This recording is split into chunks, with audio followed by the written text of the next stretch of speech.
ఏదైనా కర్రీ చేస్తే దాంట్లో ఉండే కరివేపాకులన్నీ వేరేస్తూ ఉంటారు కదా, అలా కాకుండా ఒకసారి నేను చెప్పే ప్రాసెస్లో ఈ కర్రీ ట్రై చేయండి. ఏమీ వదలకుండా మొత్తం తినేస్తారు. ప్రాసెస్ చూద్దాం వచ్చేయండి.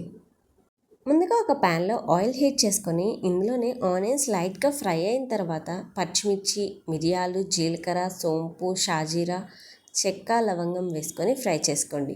ఈ పచ్చిమిర్చి, ఈ మిరియాలతోనే మీకు ఈ కర్రీ కారం అండి. మీకు సరిపోయన్ని వేసుకోండి ఒకేసారి.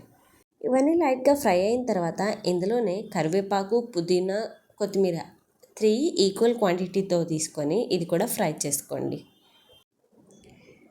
ఇదంతా బాగా ఫ్రై అయిపోయిన తర్వాత లాస్ట్లో ఇందులోనే ఎండు కొబ్బరి ముక్కలు కొన్ని, అలానే ఫ్రై చేసుకున్న పల్లీలు, అల్లము, తెల్లగడ్డ వేసుకొని దీన్ని చల్లార్చుకోండి.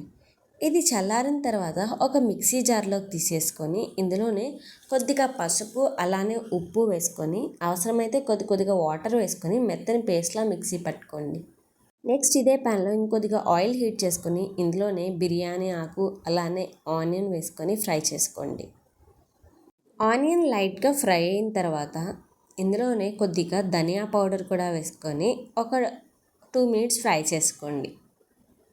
తర్వాత ఇందులోనే మనం ముందుగా మిక్సీ పట్టుకున్నాం కదా ఈ పేస్ట్, ఇది కూడా వేసేసుకొని ఒకసారి మొత్తం కలుపుకోండి.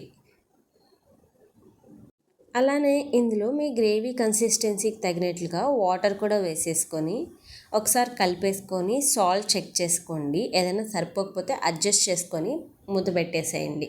మధ్య మధ్యలో మూత తీసి కలుపుకుంటూ ఉండండి, లేకపోతే అడిగంటిపోతుంది. వన్స్ ఈ కర్రీలో నుంచి ఆయిల్ బాగా పైకి తేలిన తర్వాత కొత్తిమీర వేసుకొని స్టవ్ ఆఫ్ చేసుకోండి. తినేటప్పుడు కొంచెం లెమన్ పిండుకొని తినండి, చాలా బాగుంటుంది రైస్, దోశ, చపాతీ అన్నిట్లోకి. కూడా ఒకసారి ట్రై చేసి మీకు ఎలా కుదిరిందో కమెంట్ చేసేయండి. నచ్చితే లైక్ చేసి ఛానల్ని సబ్స్క్రైబ్ చేసుకోండి. Thank you.